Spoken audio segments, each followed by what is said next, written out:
Welcome to the Eclectic Gamers Podcast. Today is Sunday, October 21st. This is episode 73. I'm Tony. And I'm Dennis. We're going to talk to you about, news stuff. There might be some pinball-related something or other and some video game-related thises and that's. I mean, it's not like anything really big happened this weekend. No, there's no Pinball Expo going on or anything, or having recently wrapped up, because I believe, other than the tournament, Sunday is now actually officially not Expo anymore, so... Because everyone left then anyway. Yeah. Or that's the rumor I hear. We're not there, and we're not going to cover every play-by-play of Expo, but that's pretty much going to be just about the entire pinball segment, because anything that is of interest was happening out in Chicagoland. But that just means we're going pinball news. There's been lots of interesting stuff that's been happening around here. Starting with you, Tony. Starting with me. What's going on, Tony? What's been happening? It's been 2 weeks. It's been 2 weeks. And I know 9 times out of 10 when this starts, my first thing is, I've done nothing but work. There we go. Here's the truth of the matter. There we go. I worked a lot because we got a lot of rain. And my job is one of those jobs that is heavily affected by the weather. And when there's lots of rain, that involves me having to work a lot of extra time. So I put in a lot of overtime. Yeah. But with all that said, I actually did a lot. I have buried myself deep into the loot pinata that is Diablo 3. Mm-hmm. I picked it up again for the first time I haven't touched it in like 2 years, not since Reaper of Souls came out. I hadn't touched it since before the Necromancer release. So, having noticed that it's just coming out on Switch, and I'm not going to double dip and buy it on Switch because it seems like a game that would be terrible on the Switch platform. Just because I like how a mouse and keyboard works with it.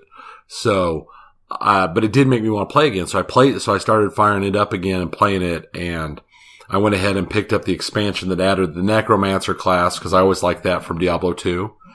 And it's been a lot of fun. I've been playing through the new season and I've cleared the new season and I've just been remembering both why I love and why I hate that game. I haven't even played since before Reaper of Souls came out. Yeah. It's a fun game. But it's definitely one of those games that once you get geared right and you get everything, your rotations set up and everything settled in right, you can definitely, watch TV shows and movies and stuff while doing it with no problem. Well, that's good because I know that's how you like to have a lot of games that allow you to do that. Yeah, I'll do that. I mean, if I'm playing a more serious game, of course I don't. But with a game like this, yeah, I'll stream some Netflix or watch some Amazon Prime or something and play. In addition to that, I hit a weird spot on YouTube, and I know how I got there is because I was listening to a bunch of music. I was listening to a bunch of postmodern jukebox, watching a bunch of postmodern jukebox videos. And one of the recommendations at the end of one of the postmodern jukebox videos was for a barbershop quartet that was doing like a parody song. So I watched it. And it turns out it was part of a channel that is just like, all they do is it's like the national championship barbershop quartet competition things. And it happens in the middle of the summer. And then a couple months later, they post all of the video footage of all of the stuff up on YouTube for you to watch. So I've been just chaining barbershop quartets for like 5-6 days now. Wow. That's a lot. I don't know why. But for some reason, I'll be sitting there and it's like, I want to listen to some music while I play some Diablo. And I'll just start, it's the semifinalist. I'll just start the playlist of the semifinalist. And then I'll play some Diablo. So, interesting. Yeah, no, it's that weird spot. And the last thing is just hilarious. And my wife is going to slaughter me for mentioning it. She might not know. She might not know. But the last time I did one of these things where the wife might not know, I actually ended up listening to the episode back, and she walked in the room somehow just as that part came on when I made something joking at her, so at her expense. But I got home from work yesterday because I was working the weekends, and before I went to play pinball with you last night, she was getting ready to take the girls and go shopping, but she went in and took a shower. The doorknob broke. Fell off, broke? No. The retractor inside that retracts the bolt broke. The bolt couldn't retract. Okay, I had that She was happen locked on a door. in the bathroom. All of the screws and all of everything to the handle are inside the bathroom. So she had to go and scour the bathroom until she found a little bit of metal that would fit in to the Phillips screws so she could start unscrewing them from the inside. Because she didn't have anything to even knock the hinges off the door. Right. Well, she did that, and I was sitting there and I was talking to her and laughing, and she got it off and she pulled the handle out. It's like, okay, the handle's out. Now the door will open. Door wouldn't open. The bolt was broken and jammed into the thing. It wouldn't come out at all. We couldn't get it to move. I ended up sitting there with a multi-tool and a screwdriver and a hammer. And I had to go in and shatter break the bolt off, the back of the bolt off so I could get enough room. I could get in there with my pliers and grab the bolt and pull the bolt back through, which, I mean, she was locked in the bathroom for like half an hour. Oh, so you got through it pretty quick. Yeah, it wasn't bad, but then she had to, I went and played pinball with you.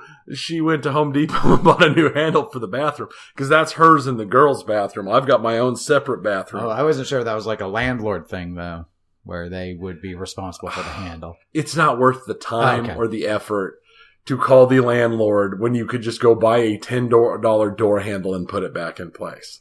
Fair enough. Sorry. I was just glad that it was her that had gotten locked inside instead of one of the girls. Yeah. Or that would have been. Mm-hmm. Now you'll never, they'll not trust doors, maybe for years. Maybe ever. Maybe. I'm thinking maybe I need to put an 11-in-1, just keep it in the bathroom in case it ever happens again. Somebody can release themselves. Yeah. Or just a long screwdriver and a hammer and give it's kind of like CPR training. Give them some, here's how the hinges come off these doors. Yeah, They're exactly. hollow. They're very light. Just knock these things out and then pull really hard and try not to let it fall and tuck and roll when it falls on you. Tuck and roll. Cover your head. Yeah. Cover your heart, Andy. Cover your heart. Oh, wow. So you've had quite the adventure. It's been a pretty awesome 2 weeks. Okay. Well, that's good. I had a work conference, annual conference, so that this year was the last time we were relatively nearby. In the next couple of years, we're planning to be a little bit further out in the state, more centralized. I like how you changed from saying out in the sticks. Yeah. No, well, we require, because of how we do it, we provide a lot of training for local officials. So we have a lot of challenges in finding a location that not only you have to find a city with enough hotel rooms, which is, and that's not too bad. We need about 600 plus though. Then you need a facility that has an expo type hall for your vendor show, because we tend to have around 100 booths of vendors, and these are 10 by 10 feet booths. And then we also need a place with enough just individual hotel workshop rooms so that we can run concurrent educational sessions. And the challenge is finding a place that can do all three of that. We've got plenty of cities in Kansas that could give us the hotel rooms. Right. But most of those places can't give us the hotel rooms and have a hotel that could actually handle the number of workshops. And the issue is that a lot of our affiliate groups have their annual meeting at our conference. So we need enough to accommodate all of them that want to do that. That's like 10 rooms, 10 conference rooms. And so historically speaking, there are only 3 cities that have the capabilities to meet our requirements. And we only use 2 of them because one of them's run down. Not the city, but I mean, the city is run down, but the facility is so run down that my boss and the prior conference planner did not like using it. They felt it was too schlubby.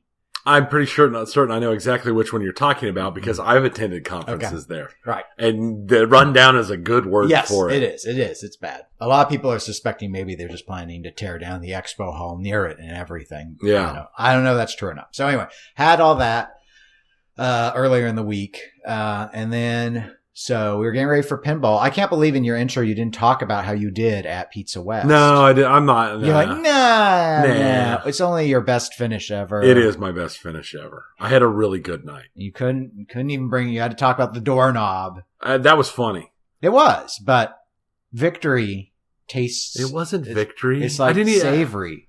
You got money back. I got money back. That's like victory. That's a victory for your wallet. That's a victory for my wallet. Yes, no. Why didn't you talk about the disgusting pizza you ordered? It wasn't disgusting. It looked like You're crap. right. It looked like it should have been disgusting. I ordered it and I didn't even know how good it would be, but I had hopes for it. And it was amazing. I'd intentionally ordered that pizza a little larger than I'd wanted because I was going to take some home for the kids to try. And it was so good, I ate the whole bloody thing. No. It was amazing. No. I'm telling you, if you get a chance, I know it sounds insane, but a properly well done pizza that's covered in, mashed potatoes and cheese and bacon and chicken and green onions is amazing. It had no right to be that good. I'm sorry that you are so set in your ways you won't try new things. I tried a new thing. I never had the pasta with garlic and olive oil before. At that pasta with garlic and olive oil. Yes. Yes, that's such a big change from your normal pasta with pesto sauce. Or pasta with Alfredo sauce. It's a pasta place. Or pasta with marinara sauce. You just insulted all of Italy with your mashed potato Irishification of pizza. I'm not trying to be that way. I'm just saying that I go in there, they have a pie of the day. As long as the pie of the day is not covered in a bunch of stuff that I find disgusting, I try it because I'm trying new things. Well, I'm not getting sour cream drizzled on a pizza. It worked really well. It's gross. It was It's not even good on a taco, and you're going to put it You're on right. pizza. That's the thing. I won't touch sour cream on tacos. Of course not, because it's gross. But it worked well on that pizza. No.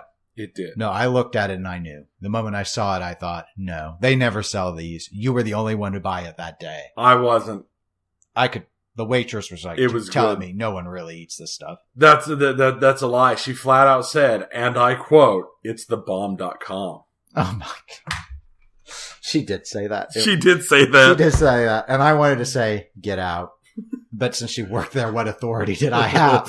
I had none. I have no power. It's very frustrating. It was very good. But yes, I did well in the tournament. I got 4th place. That's what it is going to end up being. I think. Yeah, probably. We'll find out a little bit later in the week. When it finishes, but it's going to be up there. I've never placed that well there before, and it was just one of those nights where for some reason I was hitting almost all of my shots. Mm. It's like, well, this is what it feels like to be a winner. Yeah, Yay! You're a winner. A couple other things. I have not done a garnishment update in a long time because there hasn't been a lot to update. So I'll go ahead and do that now. I know the intro is getting a little meaty at this point, but people will just have to accept. Okay.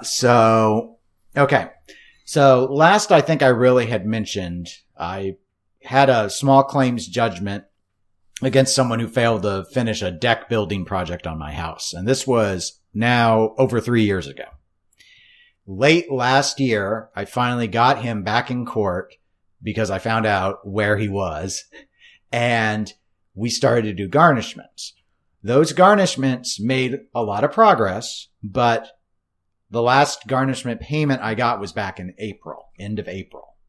So I contacted his employer because I'm thinking, okay, well, where's my weekly check? And they'd sometimes been a little spotty with the mailing and stuff. Like sometimes they'd piggyback 2 checks together, which was fine. It's just, there was no consistency. So it was hard to know if it was their fault or not. Well, his hours had been cut back. So while that's going on, he indicates I'm looking for another job because they only have me working 23 hours a week. Eventually he gets a job at a Jiffy Lube franchise. So I get the new employment information, get the judge to sign new garnishment documents. It's a whole ordeal.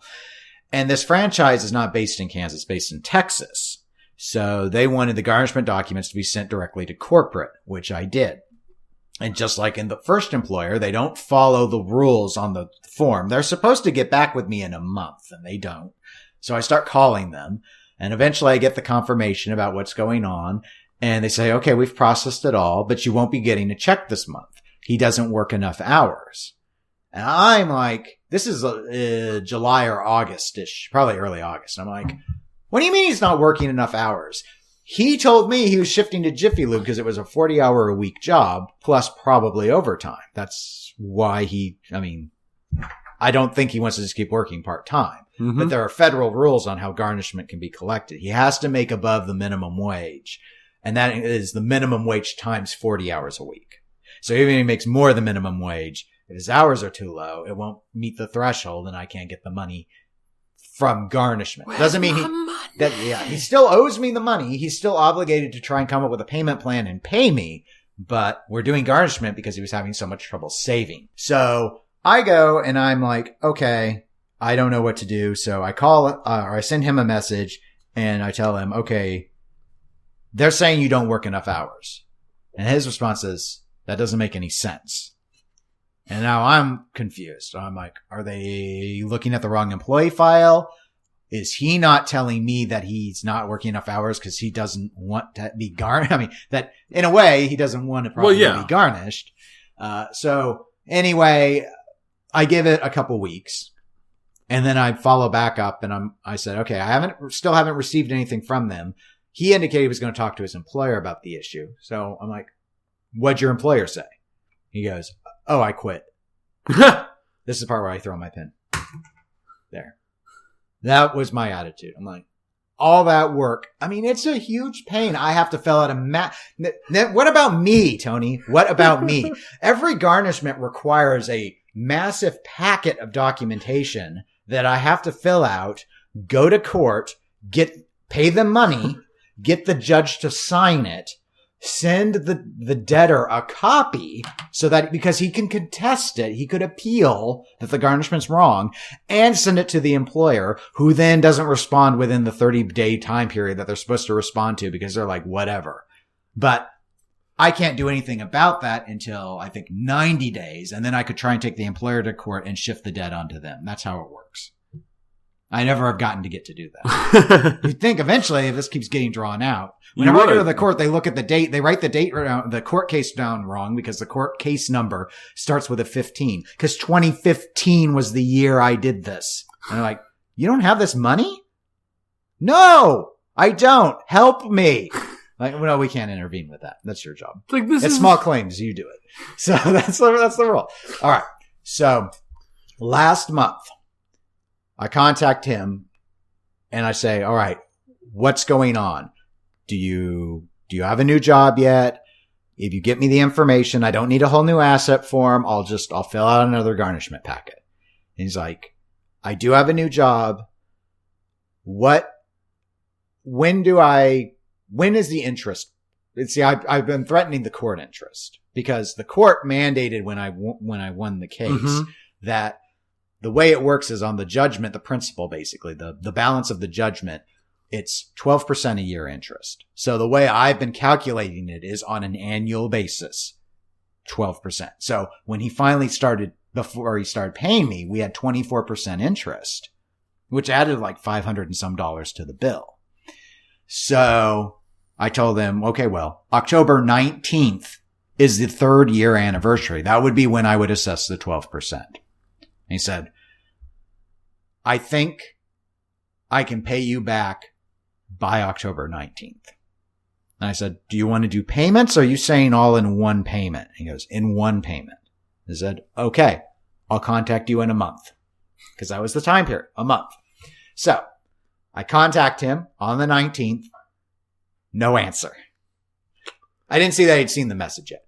On the morning of the 20th, he did answer.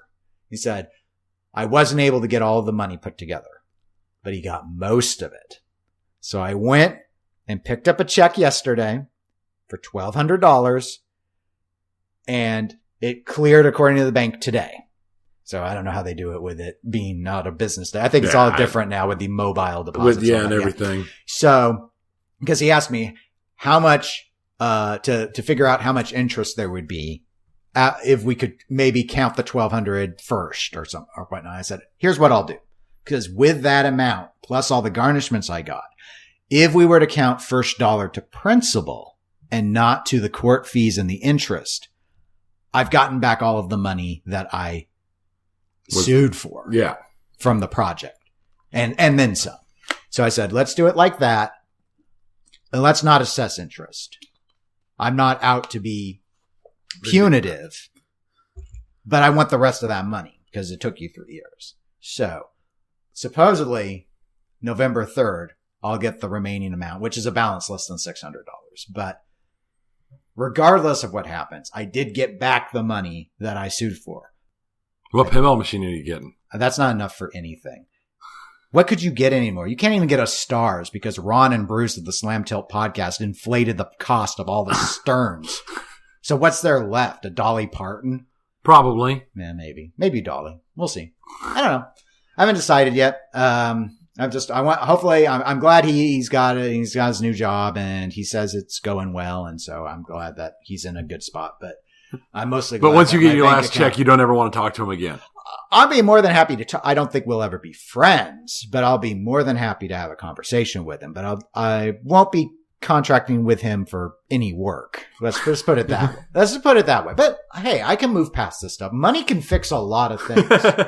I can be bought. You can buy my tolerance. And so I've always tried to be sympathetic, but I mean, that's where all these fees come into play. This has been very arduous for me. But I couldn't just let him get away with it. And even if it's, his claim was, he's given me, I'm not going to go into all that. We've already gone on for over 20 minutes, but not on just this topic. But so anyway, I understand where he's coming from. He knew what he did was wrong. He's making it right. It's way later than it should ever have been, but it's getting right. So I'll be okay once it's completely rectified. But I was in a very good mood myself yesterday because I finally got back everything I had asked for. And that I went in not expecting interest or getting court fees. I didn't know that I could get those. Right. So that puts me in a relatively good mood. And I think he'll be happy once I get the rest of it.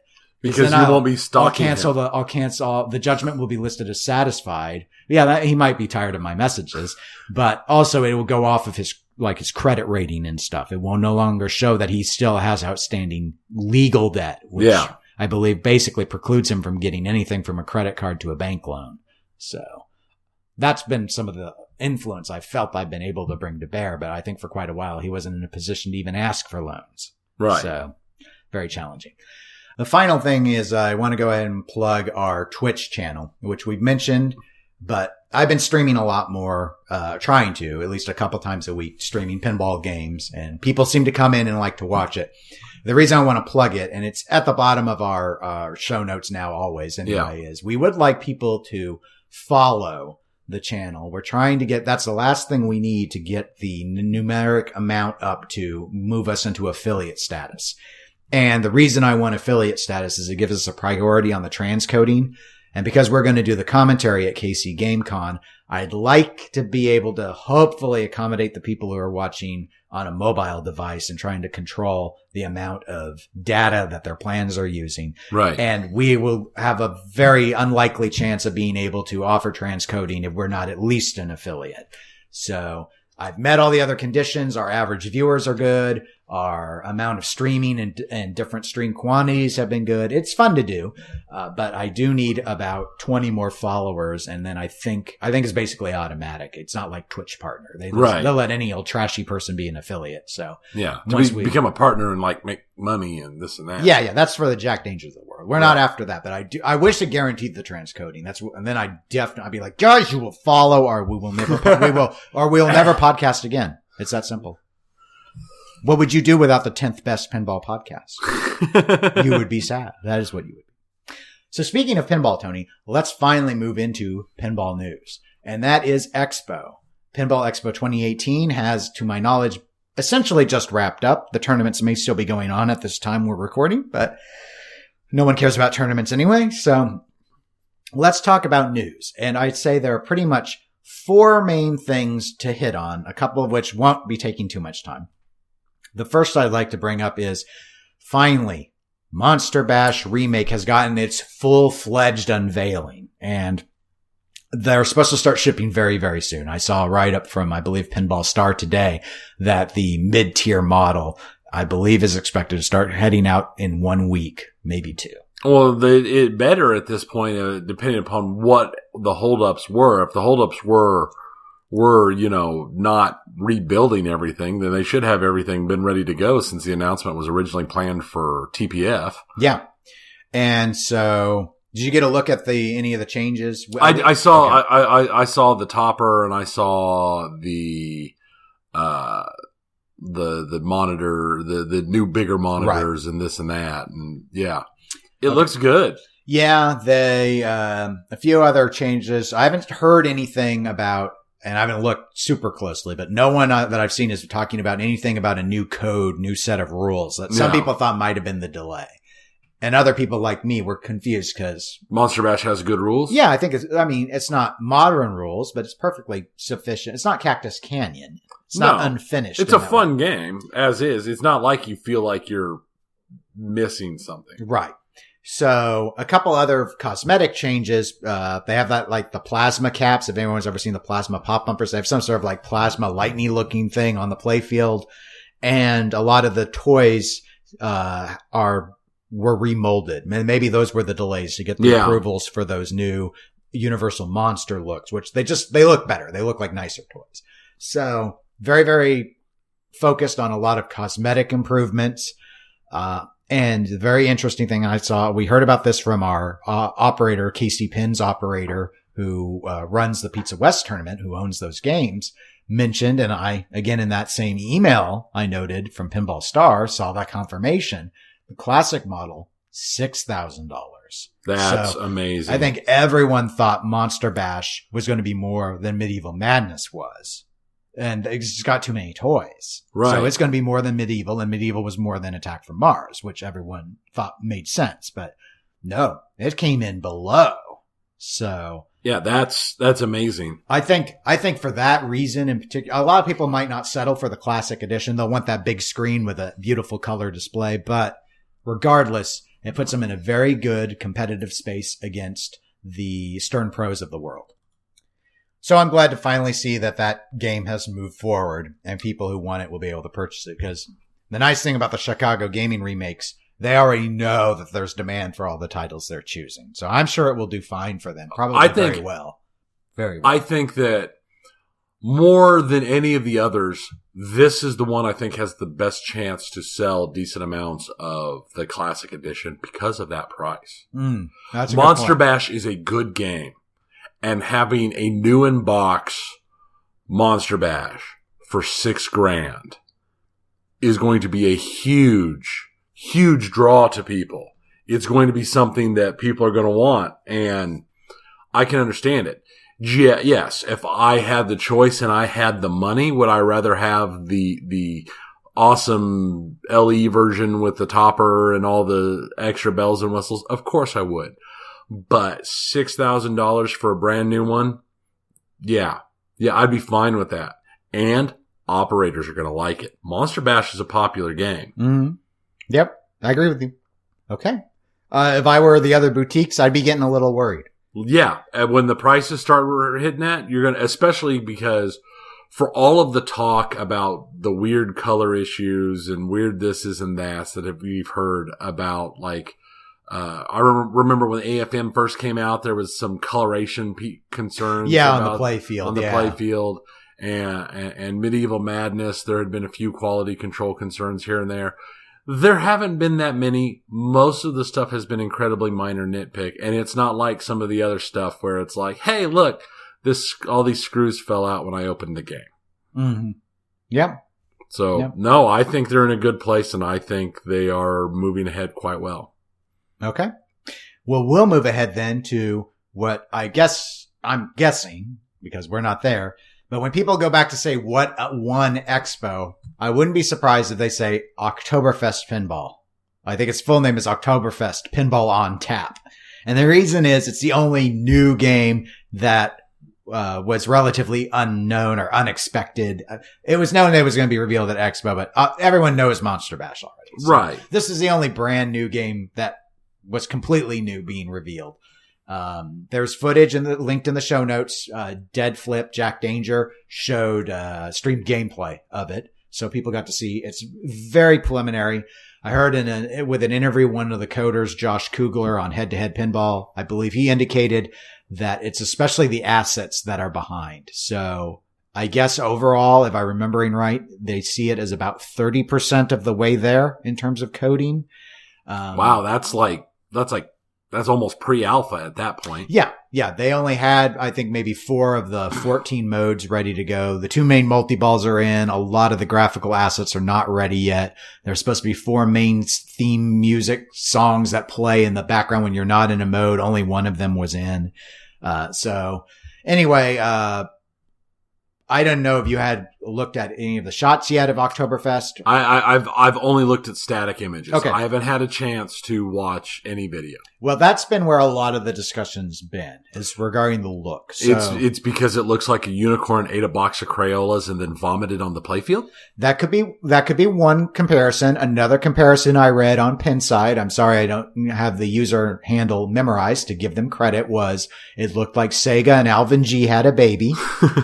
Or as based off a discussion with someone at our tournament last night, that Sega and Alvin G had a baby and Alvin G won. It's the dominant genes, which is for the better for this. Yeah. So as I've noted many times, and I'm not changing my philosophy on this, you don't play the art. So I don't really care how the art is. However, the art is bad. It is. The art is bad. I think the playfield is the best part of the art only because, yes, I do, because I think at least the color choices were good, but it's a weird mix of, and you have to look at it from far out and then it looks okay. When you zoom in and you start seeing how they've laid out everything, different font for different tint names, the grass, it just all of a sudden becomes like this muddled mess of a thing. But I think the side cabinet, not so much the back box, but the sides of the cabinet I think are terrible. I actually think that's the worst part. Really? Yes. It's got this weird thing with the logo and the characters, and I just think it just doesn't look like it was balanced at all. And then I put the translate in between, because on the translate, it's like this weird blend of Photoshop people, like real people as Easter eggs, and then hand-drawn creepy uncanny valley crap going on. Yeah. And that really bugs me. The translate back, that whole back box, that bothered me. All of it. So I say the playfield's the best because it's got the least uncanny valley going on, because there's just such a mess of everything else. It's like this, smorgasbord of unicorn crayon color everywhere. Yeah. But I think the individual shades, I'm trying to say something nice. The individual shades, the color choices doesn't seem like it's oversaturated or anything. Right. And it's not like that. It just is a little. It's bad. Yeah. I don't like it. I'm not saying it's a bad game. There's some stuff on this game that looks really interesting.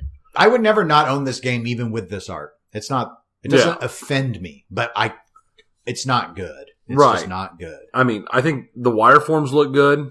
I'm always a fan of physical ball. Like, if this game plays good, cool. I just think the art's not my cup of beer. Well, I watched a lot of the gameplay that Jack was streaming. My initial concern when I saw the wireforms was, is the ball going to stay on the wireforms? But assuming they engineered it right, it should. But it was an initial concern of mine. I was in the Gaming on 10 Minutes a Week Discord and got into a debate about randomness, which, we've touched on and they've touched on extensively. And, because there were some arguments that balls randomly falling off ramps would somehow be a good thing.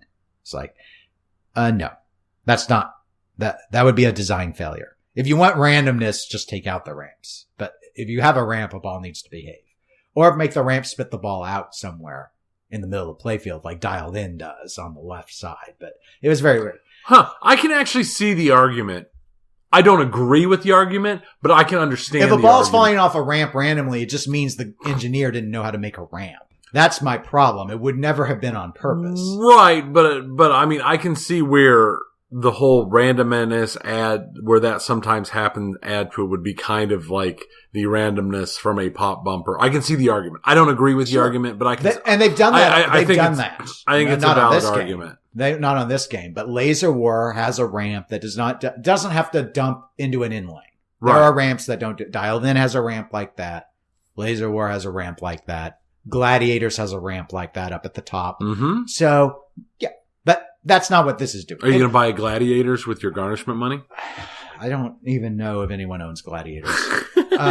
So anyway, But mechanically, it looked fine.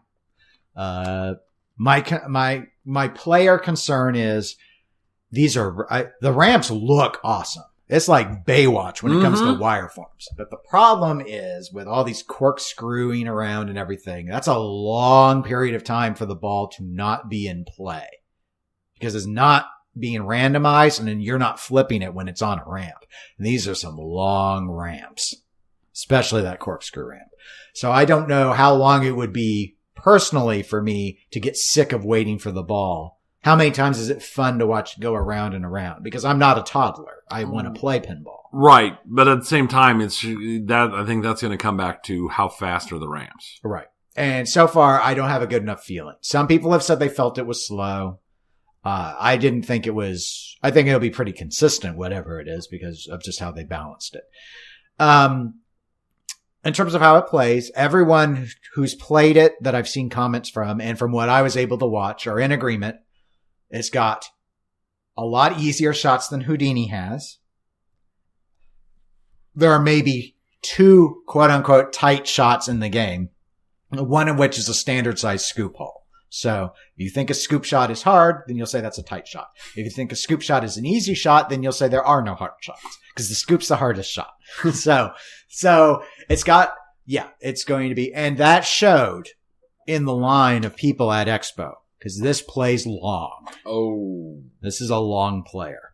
It's not a flow game, but it is more flow than Houdini. It's like maybe a 50-50 flow stop and go style, which, I mean, aside from Hobbit, which, as we both agree, is a complete failure of a game, Balser doesn't really do full flow styles usually. And that's flow fine. And go. That's fine. Yeah, flow and go. Stop and flow. Yeah, flow stop and go. There are great stop and go games out there. I mean, I favor flow, but I want there to be stop and go games too, because I want there to be variety. So overall, I enjoyed Houdini when I played it. I did too. I was pleasantly surprised by it, but I think this looks fun to shoot. I do really want to shoot it. I do too. For me, I don't think the layout looks amazeballs. You like my little pun there with pinball? And it's a little double entendre. It's definitely little. Oh, so mean. Did you read about the Magnab? There's the one at the top for hitting the lanes at the top, and there's another that's an outline save. It's not an outline save. It's for the upper right flipper. Oh yeah, to place. You it remember for the upper like right on Simpsons flipper. Pinball Party where that upper right flipper is, Right. and there's like a little gate that always slows the ball down and lets it go. This has a magnet to catch the ball instead. That is player controllable. Yes. Yeah. But it's above the flipper, so it's not like roller games where it preps it at the tip. This one is just so it can pause it and let you get ready to do your shot. And according to Josh Kugler, that ramp shot is wide and not hard. And it was designed that way. I'm interested to see how that goes. I also like the I'm interested in the fact that from what I read, it does have a stealable multi-ball lock that, as you informed me, it sounds like can't be shut off. From the interview on Head to Head, Josh, at least as it's coded, Josh Kugler indicated the beer barrel multi-ball lock steel it's not disableable. It's always on. And it is deliberately designed to not tell you how many balls are already in it. So you're supposed to be paying attention if you're playing to dual lock steel to know whether or not you want to go for it or not. But it's not going to show you how many balls you've already locked. I don't know if that's going to be on a status screen somewhere. See, that was an interesting thing with the head-to-head interview, because Josh made it very clear that he and our last episode guest host, Joe Schober, come at pinball coding from very different perspectives.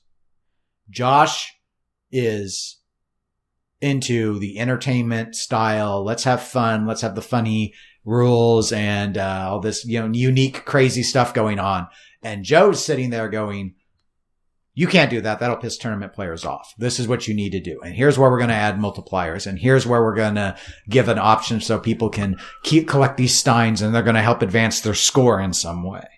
And so I'm very interested to see how this turns out. As I noted with Joe, and I've noted it here before. I don't like blowing smoke on people. They need to know where I stand. I really liked what he did with the rules on Alien. Yeah. I think because of his heavy involvement in Oktoberfest, these rules will be better than Houdini's rules. And I was not impressed with Houdini's rules. I don't have enough time throwing my pen. I do not have enough time on Houdini to comment a lot on the rules. But Josh is definitely the guy who's putting in these massive monologue instructions, because this game has some of those too. And they, in my view, need to scale back on that. It's nice to spell things out, but that's what you have a screen for. So we don't constantly need Otto to tell us what every flipper button is to do, in my judgment. Right. But some of the multiplier things Josh explained. Joe's got things like you're collecting these beer steins. They do things. They help with the modes. They also confer other benefits. There's an interesting idea where they had a difference of opinion about you eat food at Oktoberfest, and Joe has it so the food is like, it's a points. I think they use the term accelerators. It's an accelerator to help your score grow. So the more food you eat, the better your scoring is. But if you eat too much food, you've gone into a food coma. And so Joe wanted to put in this option so that, which I guess they have, where you have to basically go and you gotta go to the gym or whatever. You gotta burn those calories off. You ate too much food. You had too many Wiener Schnitzels. Well, I guess the way Joe would have done it is, Josh, I'm saying there's too many J names in this. Kugler. Let's just use last names. Kugler came up with that idea, but he was going to have it so if you ate too much, you had to do all that. And then all the calories would have gone away. And Schober was like, you can't take away the accelerator. You can't take points. You can't take things away from players like that. The tournament players will not forgive you. So basically, if you accidentally eat one too many calories, you've lost everything. Right.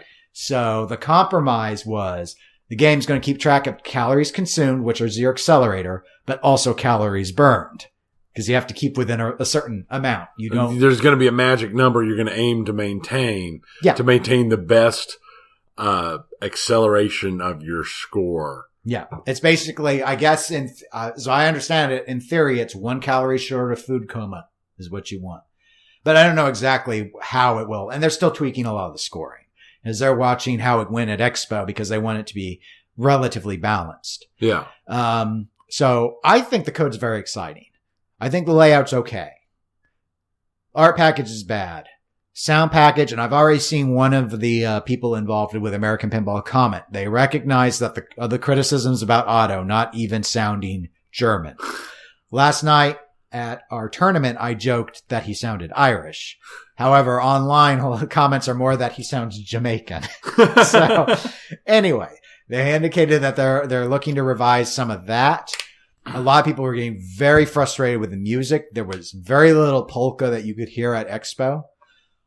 Currently, that issue is primarily that only one main track song was playing when you weren't in a mode, not all 4. So people are hearing the same song over and over and over. And it's kind of a metal sound with some accordion in it or whatever.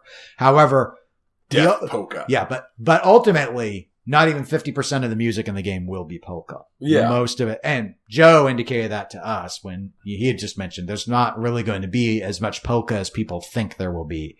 That's not what's played at a lot of yeah, people want their oompas though. There's like a whole this is Pinside for you. There's a whole oompa faction that just like wants it to be pure oompa or they won't buy it. That's the new claim. There's always people that claim that. Now here's the only thing I think that is important. When you activate beer barrel multi-ball, it has to play roll out the barrel. Otherwise I won't buy it. Okay. I hope you told them that. Roll out the barrel. The toys on the playfield I thought looked good. Barrel they looks look fine. good. Roller coaster looks fine. Yeah. Otto figure looks good. The ducks are fine. The hunting the ducks. Yeah. I mean, the objective, I feel that with what they're doing with the rules and the tents, based around the Munich Oktoberfest, I think they're working within what the theme dictates just fine. I don't think this theme sells units though. No. I think this is a less attractive theme than Houdini. I didn't need to see it to know that. I'm standing by that statement because it's an objectively, measurably true statement. If Oktoberfest sells better than Houdini, I think it will be on the backs of two things. Primarily that the rules are better, and secondarily the layout may be better. Because a lot of people were very frustrated with the Houdini layout, and I don't think they can get frustrated with this one. It's like every shot is open. Right. I think we'll see. The question is going to be, is it fun? Is this game fun enough to make up for the art package and the theme? And we don't know. I hope so. I think it can be. I think you're right. I mean, it very well could be. It is not one of those games where you look at it and you look at the images and everything and you just go, what? Mm-hmm. It looks like it has potential. Yeah. Yeah. Well, that's all I have to say on Oktoberfest. So let's go ahead and go to the third topic of Pinball Expo stuff that we're going to hit on, and that is the Deeproot panel. The link to Pinball News has a video of it, so I've linked to their YouTube recording in the show notes.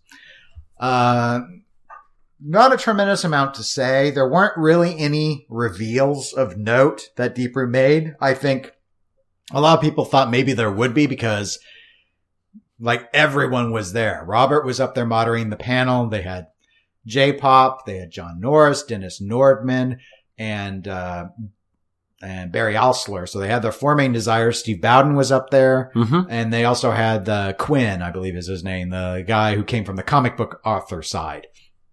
And so they sort of talked about what their approach is. Robert had some pre-prepared questions about things like what's different for the designers working at Deeproot than it had been in the past, which I didn't think those really went much of anywhere. Some of them, it wasn't really much different. Some of them, it was just like with John Norris, it's like, oh, we have resources because he came from Premiere. Yeah. So it's just like, well, I have help. I had dreams and I can finally do these dreams. People didn't understand that there were dreams at Premiere, but we had no money. Couldn't do anything. I had no team. What are you talking about?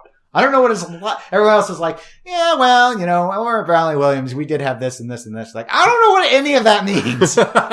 He didn't say it quite so shocked, but it's just sort of like, I think people forget, he's the least known one of the four because all the other ones were at Bally Williams and everyone worships Bally Williams. So that was interesting. Quinn had some interesting talks about, he's doing a lot of storyboarding for these games and stuff. As near as I can tell, it seems like Nordman's got 2 games in the pipe. Okay. J-Pop, I guess, has all 3 of the Zidware ones are in some process. Do you think that the whole attempted rehabilitation of him is going well? I mean, yeah, in the sense that it's going as well as I think it really could, practically speaking. Deeproot, I feel, has bought... Not everyone is keen on it. A lot of people remain very, and I understand it, remain very angry that Deeproot hired him. Mm-hmm. I, from a strategic level, think it was a mistake. I don't think Deeproot bought them any advantage by bringing J-Pop on board. I think it hurts, no matter what, the choice hurts them. But when it comes to your question on the rehabilitation, their willingness to bail out his Zidware customers, I think, has gone a long ways to at least letting people who might otherwise say, I ain't buying a single thing from Deeproot unless they fire him. Or I'm not buying a single thing from Deeproot because they should have known better than bringing him on in the first place, too. I hope Deeproot succeeds. My dream from Zidware is already crushed, but maybe I'll at least get a game out of it. Even if it's not exactly what I was promised by J-Pop, at least I didn't lose everything. And there was no obligation for Deeproot to do that step. Yeah. And obviously some of them didn't want to go that route and they sued J-Pop and they won their lawsuit. I mean, it's, I'm sure, tied up in appeal right now, but so you had a choice there. And I think that Robert's decision to offer these terms to help alleviate the losses of the Zidware customers in particular has gone a long way to giving his company not a pass, but kind of a second chance look from people that would otherwise be very skeptical. I still think it was a tremendous mistake to have bothered to try and do it. I think it probably stems from, well, when I did my interview with Robert back in February, he mentioned that J-Pop is his favorite designer. And I think that's why J-Pop is there. With Deeproot. I mean, and not that J-Pop didn't have any other options. So I understand why J-Pop leapt at this chance, but yeah, I mean, that's what I think. So do you think there's so much damage within the pinball community that his games sell weaker than the others? Or do you think that's going to depend upon how they look and how they play? Well, it depends on more than that. It also depends on the price. And that was something that did come up in the seminar. Robert indicated that the Deeproot plan is for any given game, there's just one tier. No pro and premium and all that. But not every game is going to be at the same price. And they are planning on a range of games from those they're hoping to price underneath the Stern Pro cost all the way to those that are designed for high-end collectors. So if J-Pop's games are high-end priced ones, they're going to sell less no matter what. So it wouldn't be fair really to compare them if Dennis Nordman's game is beneath a Stern Pro price. Yeah. So the only way we'd be able to know is if all of the designers had a game at the same price, and then maybe you could try and draw some conclusions. But you still have to factor in, were the themes of equal quality and popularity? And of course, there's the factor of which are the most fun to play. Cause, I mean, we don't know. Maybe J-Pop's would have been, maybe it's not J-Pop, and maybe he actually designed the worst playing game. I don't know. I mean, my gut instinct is yes, there will be people who, based off of the comments, if they follow through and they buy Deeproot products, might just refuse to buy any that he's given design credit on, but would buy any others. That would be my personal stance. I have no intention of buying a game from John Papaduke. No, I wouldn't. But I say that, but I know people love his games, but sure, that's fine. I don't never did though. I think the game of his I like the most is probably World Cup Soccer, and I don't really like it all that much. I like that one a decent amount, but would I refuse to buy a Deeproot game where he helped, but he wasn't the lead designer? Nah, I wouldn't refuse to do that. That's just kind of my stance. But I mean, it's gotten more complicated because it's like, well, Deeproot was trying to give an out for everyone who put money in. So based off of their decision to do that, I don't feel obligated to punish the company for bringing J-Pop. I respect the company for that. So due to that, I don't want to say that I mean, because I just have to be fair. I've just never really been impressed much by the design style of J-Pop with his long winding diverter ramps and that's not the type of pinball I like. Right. So if you base it off of what types of games I like, Dennis Nordman would probably be the play style game I'd lean the most towards. Though I admit I'm extremely curious to see what John Norris can do with a budget, because I don't think he ever got the chance, except with arguably Roller Coaster Tycoon at Stern, which has a lot of really interesting stuff in it. I don't think it's the greatest player, but I think it's a very interesting game. And then Barry Osler falls somewhere in there. Some of the Barry's games, like Bram Stoker's Dracula and Pinbot, I really like. And then like all of his Carnival ones I hate. So I just don't know. So those, or you just hate Carnival? It's both. But like, the paddle wheel on Maverick. Do we need the Ferris wheel on Hurricane or whatever? Yeah, no. Just no. Sorry, that was a Deeproot panel. Last and final news item in pinball, and this one's going to be really brief because we only read about it just before we clicked record. Scott Danesi. Apparently with a panel with Spooky, they talked about his next game. And the only thing I so far know about it is it's called Scott Danesi's Haunted House Party, which is a terrible name. Oh, it is. No, it's terrible. It's bad. Oh my. Oh. I saw, I think, a comment in the Pinside pinball thread that mentioned this, that said maybe it should have just been called Scott Danesi's Haunted House and just draw a direct comparison to the Gottlieb. And that'd be really interesting if he was doing a triple play field. And it would just be like, I'm going to do a Haunted House, but better.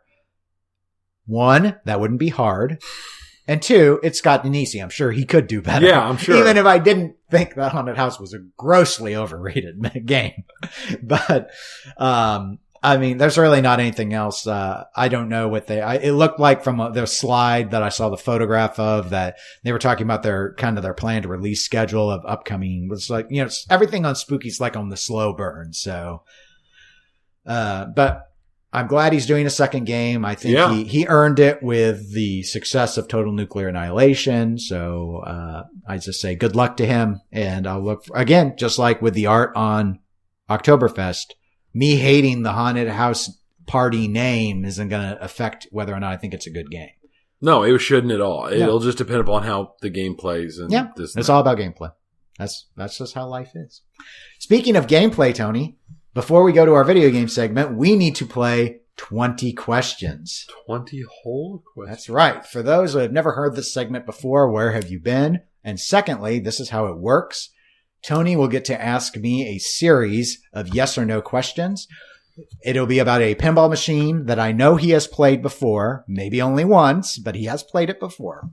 It's a closed book exam through the first 15 questions, but as of questions 16 through 20, he may access the internet, he may go to Pinside, IPDB, and or any other source that he wants to try and sleuth out the answer. So I'm going to phone a friend. You can phone a friend. No, you can't. It's open book, not phone a friend. I'm not going to wait here for you to phone a friend. You don't have any friends. I'm sorry. That was dark. That was too far. That's kind of harsh. That was, especially considering I was just going to pick up the phone and call your phone. No, but I tolerate you because I have to for the success of it. Because if this was the Eclectic Dentist podcast, no one would listen to it. They're like, oh my God, why? That's horrible. So I am ready for you whenever you want to get started, and I will keep count as per usual. Is it a solid state? Yes. Is it a DMD game? Yes. Is it Simpsons Pinball Party? No. Oh, okay. I just had to throw one out there. You were just like, I'm going to own the record of fastest guess. I was hoping. Hey, you could just keep guessing DMD games. Maybe you'll get lucky. Well, I was just, it was a game that we both played a fair amount last night at the tournament. And yes. With very different. It would have met all the conditions. Right. It is solid state. It is a DMD, versus all those electromechanical DMDs. Right. Is it a Stern? No. Is it a Bally? Yes. That's question 5. Does it have more than 2 flippers? No. Yeah, there's some dead air here because I've got some weird stuff going in my head right now. Is it AFM? No. Attack from Mars for those that might not know the abbreviation. I figured since you hit me with that whole, since the last time where we were both going at it, you hit me with my Grail pin there. I thought I would continue to do that. I thought it was a possibility that you. It is a possibility. So it just wasn't the right possibility. It wasn't the right possibility. Let's see. 2 flippers, Bally Williams, DMD era. That only cuts it down to like 500 games. I'm going to go with... Was it a Brian Eddy game? No. Was it a Richie game? No. Like how I phrased that so it covered 2 designers. That was clever. That was... Was it a Lawler game? No. Wow. That's question 10. Is it a sci-fi theme? Yes. Interesting. Was it 95 or later? Later as in newer? Yeah. Was it 1995 no, it's not. Or newer? Was it 1994? No. 93? No. 92? Yes. That's question 15. All right. So much for getting my early jumps out of the way. So I can cheat now. It's not really cheating. It's not cheating. It's in the rules. I'm going to be mad, aren't I? Always mad. I don't know. I'm almost always mad, honestly. Because it's always like, why didn't I think of that one? I'll be really mad if it's one of the 3 that was running through my mind at one point. Because there were 3 besides the AFM and Simpsons that were running in my mind. Because that wouldn't be the first time that I'd had a game title that popped into my head and I didn't say it because it's like, I don't know yet. And then it turns out to have been that one and it's like, oh, I could have gotten it early. Was it Black Rose? No. Okay. Oh, wait, that's Midway. Midway is Bally. Okay, you count Midway as Bally? Midway is Bally. Well, I know they are Bally, but some people consider them separate. Midway's trade name was Bally. No one considers them separate. Okay. There is no, if you look on the list, there is no Bally under WMS. It's all Midway. Midway and Williams. Oh. That's what I mean. Oh. Midway Manufacturing Company is a subsidiary of WMS Industries and its trade name is Bally.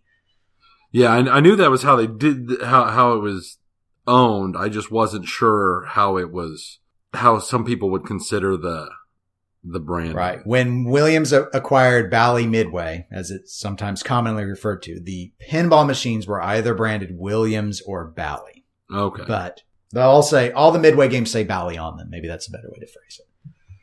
Oh, why would I have guessed that anyway? Because I already wiped out Brian Eddy. That was a waste.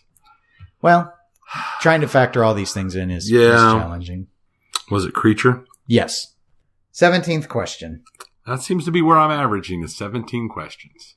That's why I hesitated when you asked if it was sci-fi, because I didn't know how to answer that, because the game is a mix of, it's a drive-in, which is not sci-fi, but there's a part in the game where you are trying to find the creature, and I would say he is a sci-fi monster. I would consider Creature sci-fi. So, because I think the film counted as sci-fi. IPDB considers it drive-in and fictional, which doesn't really help. Oh, yeah, no. But, yeah, so that was a Bally branded WMS game, 1992.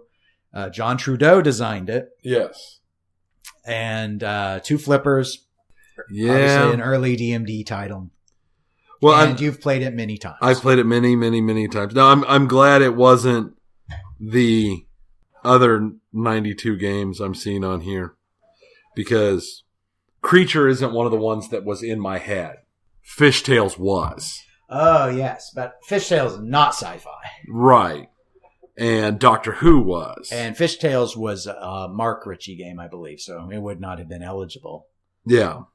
Now, Doctor Who could have worked because that's Barry Osler, and you didn't ask about him. No, I didn't. Okay, well, you did get it, so good job, Tony. That was wonderful. Your victory streak continues. Yay, my terrible, terrible victory streak. And everybody at home's going, you're an idiot.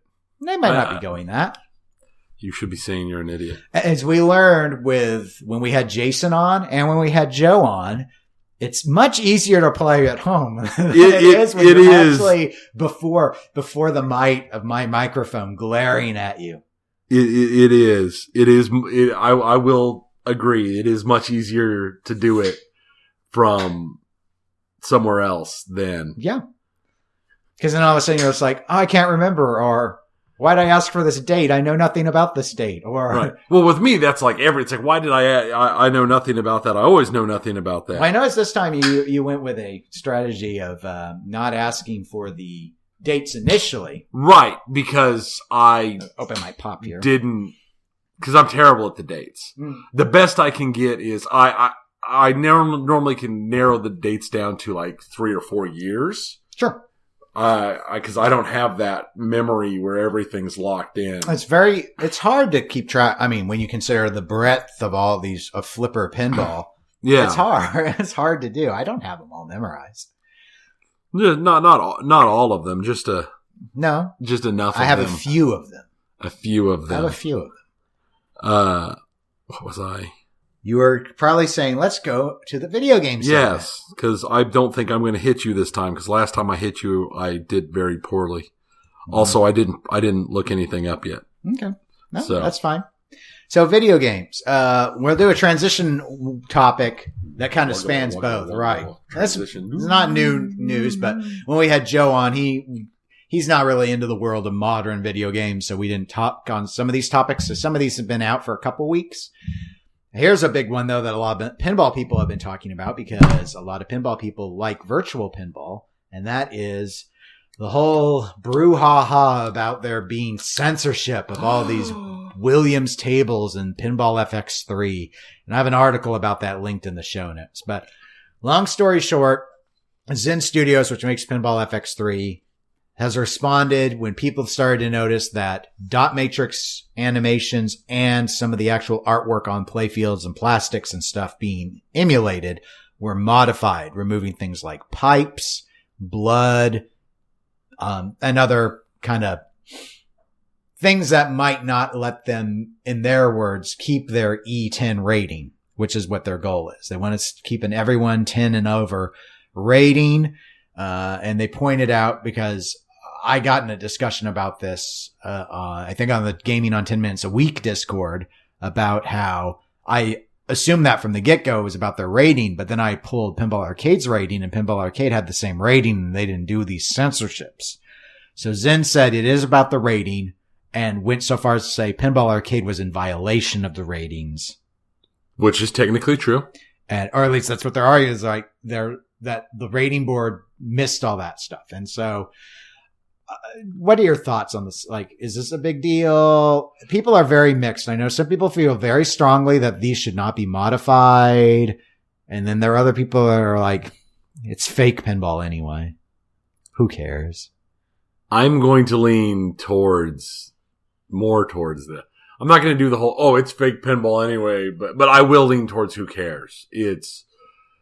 It doesn't affect the gameplay in a lot of situations, not all of them, but in a lot of the situations, the changes are so minor you might not even notice them. And a lot didn't notice initially.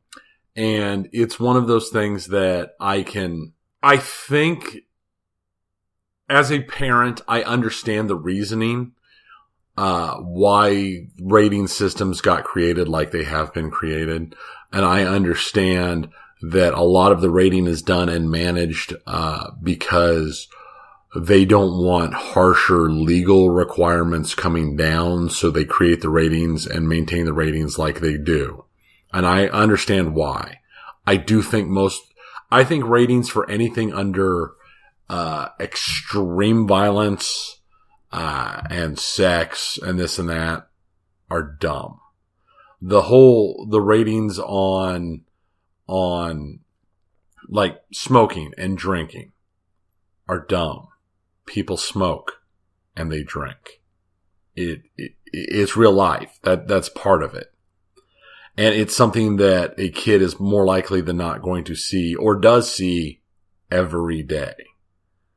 So I don't understand why it's a big deal. Violence, this is another U.S. thing, or at least from what I've seen, it seems to be a U.S. thing, is that weird crossover where, well, we can be extremely violent, but if there's no blood, it's not violent thing that I don't understand. It's that's graphic violence. I understand, but I mean, I understand what it is, but at the same time, it's like, just because I just watched somebody break a guy's spine and he didn't bleed doesn't make that better than that guy who got shot and was bleeding everywhere. Or when people get shot but don't bleed. I don't understand why. If he bled everywhere, the rating would have been worse.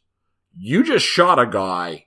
And in this case, this is more movies than video games, but it's like a guy got shot. It doesn't matter if you can see him bleeding or not. That the fact of being shot should affect the rating, not the fact, he wasn't bleeding, so it's okay. Well, I think that person getting shot does affect the rating. It doesn't make it an R is the issue. Right. And that's because I assume it's because some people have a more visceral reaction to seeing blood. And it's not, if you had a lot of blood and no one died, they'd also get the R. It's that people get uncomfortable with seeing human life liquefied all over the place. Right. I guess I'm not sure where you're going with any of it is where this is just the reason why they don't want cigarettes and stuff on things for younger kids is because if you have these protagonists doing it, then kids think that smoking makes you cool. That's why they restrict it. I understand the argument. When your parent smokes, you already know that they're not cool because they're your parent anyway. You're like, no, that's mom and dad. They suck. because they don't let me do what I want. Why don't you that's smoke? That's life. Because you're so uncool, I couldn't do it. But I liked her part with the whole, but you know, when you go, I mean, for every day you see Dad drink 20 shots of tequila and then beat your mom. No, that's real life. That's real life. But no, you do see people. I mean, sure. People smoke. I still see them. Even though smoking is down nationwide, I still see people smoking every single day. Sure. Now, I do know, I mean, things have changed. I remember when I first entered the workforce, I was the only non-smoker. And now there's only 2 smokers out of like 30 of us now. Mm-hmm. So, I mean, there are major changes that have come down, and there's more, and there's more coming. I just have never fully gotten the way some of the ratings go. I accept it. I know why they do it. I just don't think it's a big deal. Well, I don't know if they think it's a big deal or not, but they think it's a big deal to keep their E10 rating. I agree that they should full on try and keep their E10 rating. So, I think that it's fine if people want to get mad. And if people don't want to buy it, that's fine too. And most of those people are people who probably either wouldn't have bought it or already own it on the Pinball Arcade. Could be. I think that, well, first of all, people asking for the ability to go into the game settings and turn off family-friendly mode don't understand how the ratings work. Right. That's, you guys, I'm not going to say that you're dumb, but you need to it's as easy as going in and just flicking a switch. That completely undermines the rating system. That's stupid. Yeah. It doesn't work like that. That's not how it's designed. It's not a toggle. Okay. That's still just as adult. So you're being silly. That's not the answer. If you want to you just don't want them to have the family friendly version. So just say that and they're going to ignore you, but you're not getting a toggle. That's not how, the science of how it works. The other argument, which I don't particularly care for, is the slippery slope or undermining the artist. This is commercial art, people. This is not the Louvre. Quit pretending that this is some high-minded craft. It's commercialized art. It's not about a statement. It's about money. You can like it if you want, but it's lowbrow, and quit pretending that it's something that it's not. And trying to hang it up on the walls of museums. It can be modified. It's commercial. Yassi's not going to get worked up about it.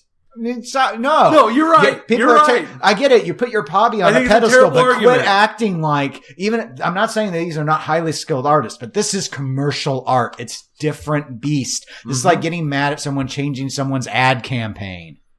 Wah. Yeah, no, it's wah. I don't want to hear it. It's a terrible I don't want to hear it. Terrible argument. We're done.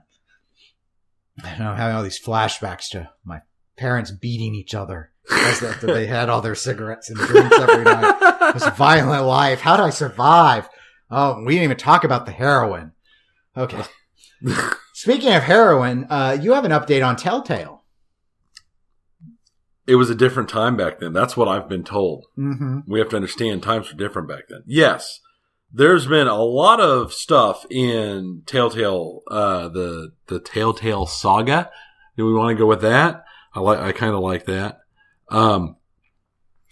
We didn't get to talk about it. A lot of this came up before the last episode, but it's just continued to roll and get bigger. Telltale did find another company, Skybound Games, who is going to complete Season 4 of The Walking Dead. Let's see. Skybound, this is a direct quote from the article I read. Skybound Games is part of the company behind The Walking Dead comics, which Telltale's adaptation is based upon. We are so happy to announce that we've reached a deal with Telltale Games that will allow Skybound to continue The Walking Dead the final season. We'll have a link to that article. But basically, the initial release was that Skybound was going to finish it. Then there were articles that came out talking about Skybound was in talks to use at least some of Telltale's employees to finish the game. And it finally came out earlier this week that Skybound will be finishing the game with primarily ex-Telltale employees. Okay. So at least some of them, yeah. They don't get a severance package or any of that stuff. But at least some of them will be able to move straight into a job doing what they were doing before for at least the amount of time it takes to finish the final season of The Walking Dead. How long that takes, I don't know. From everything I've read, they haven't put any timelines on it because they're basically going to have to spin the whole system back up. Okay. Makes sense. Yeah. Well, that's good news. Good news for the employees, which, and I'll say secondarily good news for gamers. And mostly I think people were being very sympathetic to the impact this had on the staff of Telltale. Right. There were some initial reactions of people going, well, but what about my finished Walking Dead? It's like, the priority, I think, for a lot of people who know the industry isn't going to be that you get the next 2 episodes of The Walking Dead. It's probably about the hundreds of people that got no severance and immediately lost their jobs. And their concern as people is not going to be that you get to finish your story with Clementine. Right. So, wham. But this is a nice, happy result. I hope it pans out. It probably will. I think this will be able to move forward. Though I'm not highly familiar with Skybound. I'm not either, but... Now, I am somewhat more familiar with CD Projekt Red, and you've got another interesting thing here. What's this about demands? Why are there demands? Well, it came out several weeks ago again that the original author of The Witcher... Now, The Witcher series, The Witcher games, extremely popular. Yep. Especially Witcher 3 was just insanely popular. It was an incredible advancement over Witcher 2, which was, I didn't play the first Witcher. Yeah. But I heard Witcher 2 was a significant step up from the first game, and then the third game just went full open world. Right. And what some people, especially in the US, I mean, Witcher fans will know, but non-Witcher fans probably don't know, is that the Witcher series is based off of a series of novels, Polish fantasy novels. And the original Witcher author, Andrzej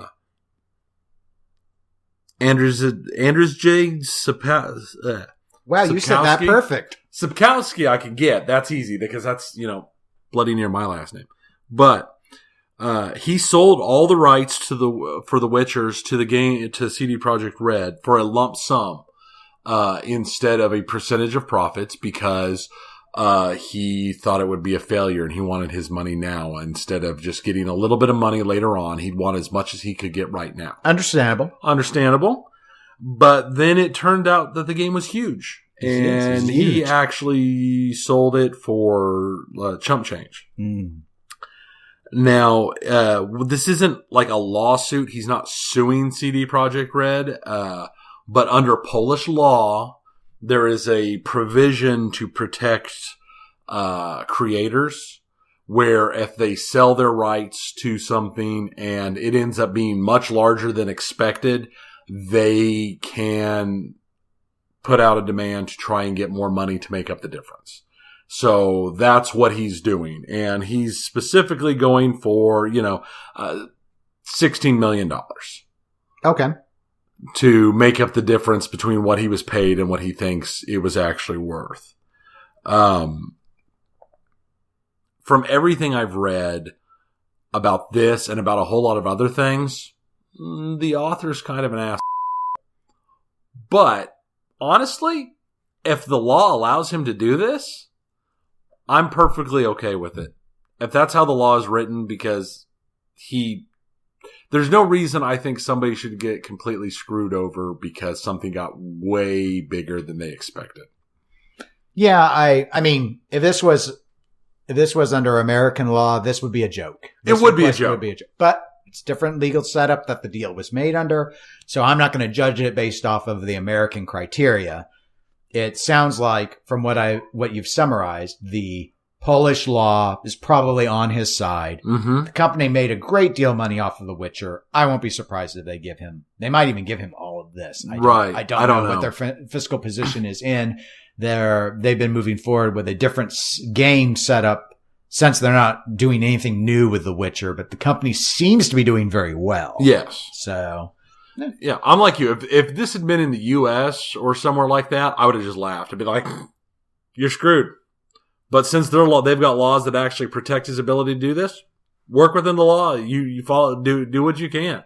There's no reason for you to not get yours if the law lets you do it. Yep. So, Moving from one massive game to another, you were talking about Diablo at the introduction segment because you've been spending a lot of time with it. So you've put in that there's some hype about Diablo and it's gone totally bananas. It has. The whole thing here is BlizzCon. For those of you who don't know, Blizzard, who is the creator of such unknown games as World of Warcraft and Overwatch and Diablo, games nobody's ever heard of. They hold their own convention every year, and it is coming up. And when they released both the map of the convention hall and the calendar of events, a lot of people noticed that the very first event in the queue in the main room after opening ceremonies, of course, was a large Diablo panel titled Diablo What's Next. There were next to the Diablo booth area, which is set up directly next to the main event hall. There's a large empty space. The last time a large empty space appeared on the maps of a BlizzCon like that was before the Overwatch announcement, where they had playable copies of Overwatch. And there were some tweets and releases online talking about big news coming for Diablo fans. Obviously, you can see where this is going. Yeah, where's my new Diablo? That's exactly where the fandom went. The fandom went insane with speculation. Up to the point I saw speculation where people were talking about, oh, there will be playable demos of Diablo 4. It is here. It's at that state. It's going to be huge. All going insane. It went so crazy that Blizzard had to put out an announcement that was basically, whoa, guys. Seriously, calm down, take a step back, take a deep breath. I'm actually going to read a section of the announcement from Blizzard's website directly. BlizzCon 2018 is almost here, and we've seen a lot of rumors flying around our plans for Diablo at the show. These are very exciting times. We currently have multiple teams working on different Diablo projects, and we can't wait to tell you all about them when the time is right. We know that many of you are what many of you are hoping for, and we can only say that good things come to those who wait, but evil things take longer. We appreciate your patience as our teams work tirelessly to create nightmarish experiences worthy of the Lord of Terror. I'm going to take this and just in case you didn't fully understand what it means, it was, oh God, no, we're not giving you a new game. That's like years out. So please, this is just calm down. We're going to show you we're making a mobile game. I don't know that they're making a mobile game. I would believe they'd make a mobile game, or maybe there's been rumors that they've got a Netflix project coming out. I've heard speculation they might be remastering the first Diablo for modern systems. I've heard the same thing about the second Diablo as well. Which most people consider to be the best Diablo. Yeah, I would lean too. That way. Yeah. So I think that's the kind of stuff I think they're going to be pushing forward as what actually is happening. I think if they say anything about a Diablo Next or Diablo 4, or however you want to consider it, the best you're going to see is going to be like the Elder Scroll cop-out at E3, where they just showed, look, here's random image of stuff, and then a symbol that says Elder Scrolls. Yeah, it's coming in like 4 years. Yeah, in 2 generations of consoles. Yeah, it'll happen eventually. We know you love it. We know you want it. It'll happen eventually, but not now. That's the same thing with Diablo.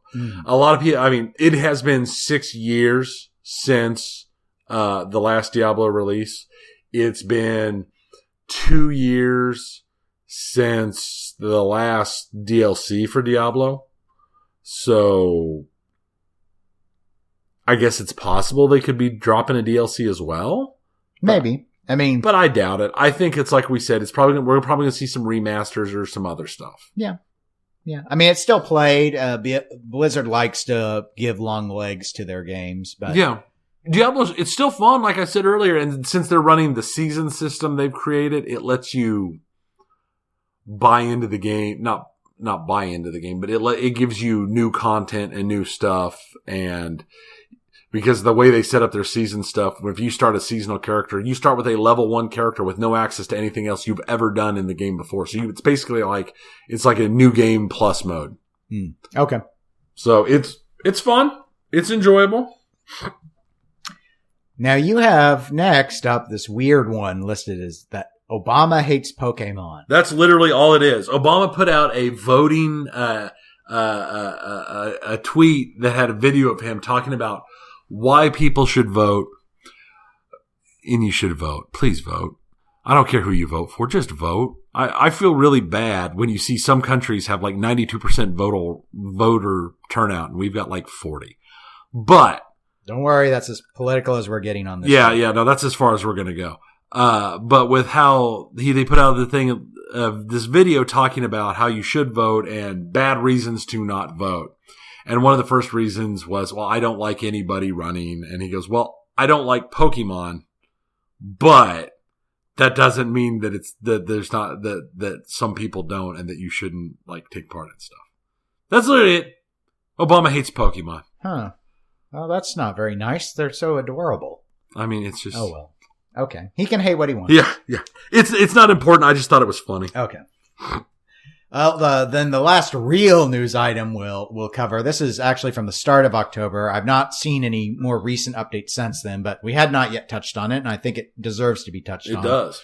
Would be. And we'll have a link to an article about it in the show notes for those that want to read more. But Microsoft has been reported to be in finalization on their acquisition of Obsidian Entertainment.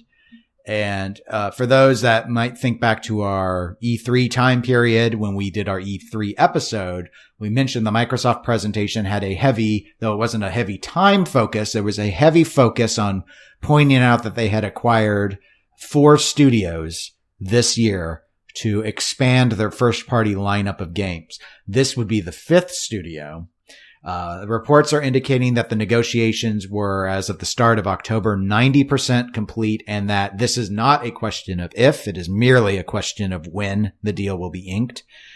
Obsidian, I'd say most recently is probably known for putting out Fallout New Vegas. They also are known for their Knights of the Old Republic games. Yep. They have quite a pedigree, particularly on the PC side, actually. So I know some PC... Especially for RPG games. Yes. And so a lot of people that I've seen comment on this have mentioned excitement because they feel Microsoft has been weak in the RPG area, especially given the loss of Lionsgate. Even though there's a lot of vast speculation that Playground Games, which is known for the Forza Horizon racing series, now that they have 2 teams, that the second team is going to be doing Fable, that this would add to their RPG bona fides, and also it might give them some good PC games as well, because Microsoft is not just focusing exclusively on consoles. They haven't for quite a while. So I liked New Vegas. I thought it was buggy, but I thought the storytelling and the world built were better than Fallout 3. Agreed. And so I liked what they can do on RPGs. I was not a Knights of the Old Republic player, but those games are worshipped. They are. Obviously, EA currently has the LucasArts Disney license right now, but who knows what's going to happen when that ends in a few, 3 years or something? It's 3 years. Yeah, because reports I've been reading are that Disney is not happy with how EA has managed that license. And I can understand that because EA has done a really terrible job with that license. So I'm not saying that Microsoft then gets it. I mean, I imagine they'd want their stuff to be multi-platform, not just PC and Xbox, but nonetheless. But just because Microsoft owns Obsidian doesn't mean that Obsidian can't do multi-platform. Microsoft has allowed their controlled products to go multi-platform before, and support it. Minecraft is perhaps the best case in point, where they have readily encouraged it to be anywhere it can infect itself. Which is exactly what it does. But I think this was, while the E3 announcement was very big, my main issue with the E3 announcement was most of the studios that Microsoft acquired were pretty small. Now with Microsoft resources that they could still probably accomplish quite a bit of stuff. This is not, to me, small. This is an independent studio. They've been independent since they formed in 2003. but they are a powerhouse producer on the RPG side. They are, I would say, in my personal opinion, Obsidian is the best RPG game maker out there. Wow. More than BioWare. Yes. Okay. I mean, BioWare's good, but I prefer, like Pillars of Eternity, and Tyranny, the RPG stuff, the stuff they did in Fallout New Vegas, what they brought into their progression, their stories and stuff is what made Fallout New Vegas my favorite of the new Fallout games. Yeah. I mean, what they can bring, and it's a huge thing. It's a huge purchase, and I think it's a great idea for Microsoft. Yeah. I've already been leaning based off of what I've heard from Phil Spencer and what they did at E3. I think this is just more evidence that they are seriously going to make a bid to try and regain control in the quote unquote console wars as of the next generation. Yes.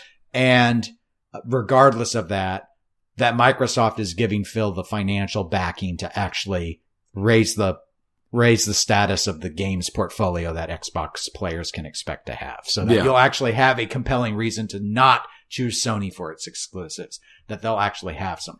And for the PC master race folks out there, Microsoft, assuming they continue to and probably will remain committed to their exclusives being available on Windows-based PC platforms, allowing those gamers to enjoy this stuff. They make money either way, so they don't care if you play on the console or you play on the PC. As far as they're concerned, they want you to cross-play across both anyway. Mm-hmm. So I think it's, for me, it's a positive because I've been in the Xbox ecosystem since the 360, but overall, I just think it's smart from a competitive standpoint that Microsoft, even with the 4 studios they acquired, they were still, I think, 2 or 3 studios short of what Sony has. This is essentially parity with this. I would think so. I would think them having Obsidian would give me pause in my, if I was to seriously consider grabbing a third generation, or not third, but the next generation consoles when they come out, I would give serious consideration to going Microsoft, knowing that Obsidian could be putting out Microsoft only games. Yeah, it's because it's interesting. My intention to buy into this generation, which I'm going to at some point. Well, you did. You got a Switch. I've got a Switch, but my intention to buy like between the big two will probably at this point, if I did, it'd be PlayStation. Yeah, that makes sense. They won. This generation's over. Pretty much. I mean, even though there's a bunch of games coming out, there's going to be games coming out for years yet. The fight for the generation is over. Yeah, I think so. I don't see how anyone reverses fortunes at this point. No. Especially because this generation is not expected to last as long as the last one did. Most of the reports I'm seeing about the next gen console development is already started, but I don't know if it started by Nintendo. It has started at Sony and Microsoft. Right. And Nintendo's always run weird on that. The assumption is 2020. Oh, I was thinking 2022-ish probably. It sounded like at least 2020 for the announcements of the systems. So maybe out in 2021, but yeah, basically one more full calendar year of not talking about that stuff, and then probably moving forward to something new with, just so they can, because obviously they did their progressives, their PlayStation 4 Pro, your Xbox One X, which kind of tacked on enhanced support 4K, but I think they're going to want everyone to have systems that can do it moving forward, and there's been huge changes in graphics systems in the last 3 years. And for I expect it from Sony as well, though. They don't have the history of it like how the Microsoft has, but I'm sure Microsoft's new system, which I think is codenamed Scarlet right now, will be fully backwards compatible because they've been stressing. That's been one of their things that Phil's been doing. Not, I won't say quietly because they've been pretty prominent about announcing it, but it's not as important to a lot of people. But many of the 360 games can be played on the One and some of the original Xbox as well at this point. And given and I expect it for Sony as well, just because now that the architecture is almost identical to x86 PCs, there's no reason not to allow backwards compatibility. Yeah. So I think with all that, Microsoft is going to want to move forward and say, this will play all of the Xbox One games just from the get-go. Plus, it will thus be able to do all the backwards 360 and originals as well, which Sony probably won't bother doing because they don't need to. They've got their streaming service. Right. So, even though it sucks, but I think you're right. I think that is something, at least I let's go with, I hope that's how they do it. It would make the most sense. We'll see. Personally, I would like to see Microsoft get one more, it sounds so greedy, one more studio. I know they got Ninja Theory, which is helpful, but I think that they should probably try and get either a Japanese RPG studio and just start owning part of that market. Mm-hmm. Though maybe it's not a big enough market to care about. Or I still think that they should buy Capcom and just say, we have Capcom now. It gets you so much IP. It does. It gets you so much IP, and anyone could run it better than Capcom does. So right. But it gets you Street Fighter. So you'll have all the fighting game players will have to buy your system. See, what you do there is they buy Capcom, they get Street Fighter, they take all the IP information for Street Fighter, they make a new Street Fighter game, of course they do, but they take all the IP information for Street Fighter, they hand it to Obsidian, and they turn out a Street Fighter RPG. That would be interesting. And then they could also have Street Fighter cross all the other weird stuff Microsoft has. So, like, it can fight against Master Chief. It can fight against the Ford Focus. They can put out their own version of Smash, and it'll probably be just as cruddy. Probably. I don't think it'd be any worse. So, there's that. And speaking of being there's that, we're at the end of the show. We made it. We're done for 2 weeks. So, that's it. Don't expect to have any guests. Actually, I don't have any guests planned for the rest of the year, really. Yeah. So it'll probably just be some jibber jabber. But hopefully entertaining. We'll have to see if there's any more news coming up. Towards the end of the year will be a rush of games. Everyone's talking about Red Dead Redemption 2 about to come out and all that, but and how they're destroying mom and pop video game stores. Yep, terrible. But that's not for us to weigh in. All we can say is that I am Dennis. I'm Tony. And you can always email us at eclecticgamerspodcast@gmail.com, or you can write into us at Facebook. Yes, I was pausing as I think. Yes. You can write into us at facebook.com/eclecticgamerspodcast. We're on Twitter and Instagram at eclectic_gamers. And before we end, we did get an email. So I thought, let me read it. We don't get them too much. This is from Eric W. So thank you, Eric W. I thought this one you would really like. I did write back to him, but he wrote, I was listening to your conversation about Pops, or Pop Bumper one, mm-hmm.